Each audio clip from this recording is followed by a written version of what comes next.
হুড়মুড়িয়ে সদরঘাটের পানিতে নেমে পড়ছে কোটি টাকার বিলাসবহুল বাস। এক ফোঁটা পানিও লাগছে না যাত্রীদের গায়ে।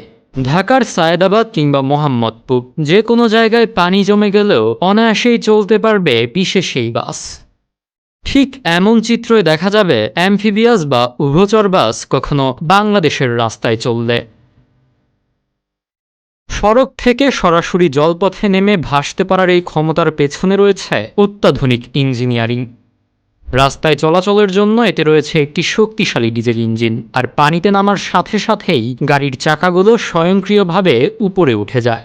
তখন চালক নৌ চলাচলের জন্য তৈরি আলাদা দুটি ইঞ্জিন চালু করেন। 280 হর্স পাওয়ারের 6 সিলিন্ডার ইঞ্জিন বিশিষ্ট এই বাসের ভাসমান প্রযুক্তি পুরোপুরি একটি জাহাজের মতোই কাজ করে। আমাদের ভিডিওগুলো ময়মনসিংহ থেকে দেখছেন জাহিদুল ইসলাম, কক্সবাজার থেকে দেখছেন আব্দুর রহিম, ইমরোজ খান দেখছেন ইতালি থেকে, ইকবাল হোসেন দেখছেন সৌদি আরব থেকে এবং কুমিল্লা থেকে দেখছেন সাইফুল ইসলাম। আপনি কোথা থেকে দেখছেন তা জানিয়ে দিন কমেন্ট বক্সে। বাসের চেসিস সম্পূর্ণ ওয়াটারপ্রুফ হওয়ায় পানিতে এর ইঞ্জিন বা যন্ত্রপাতি নষ্ট হওয়ার কোনো ভয় নেই। নিরাপত্তার জন্য ভেতরেই থাকে পর্যাপ্ত লাইফ জ্যাকেট ও আধুনিক রেডিও সরঞ্জাম। ফ্রেড ফ্রাঙ্কেনের ধারণায় 2016 সালে জার্মানির হামবুর্গ শহরে প্রথম এমন বাসের যাত্রা শুরু হয়।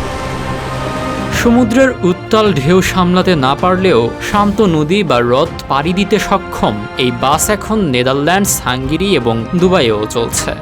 বর্তমানে ওশিয়ান বাসের মতো প্রতিষ্ঠানগুলো বাণিজ্যিকভাবে এগুলো তৈরি করছে, যা আকার ও সুবিধার উপর ভিত্তি করে কয়েক কোটি টাকায় কেনা সম্ভব।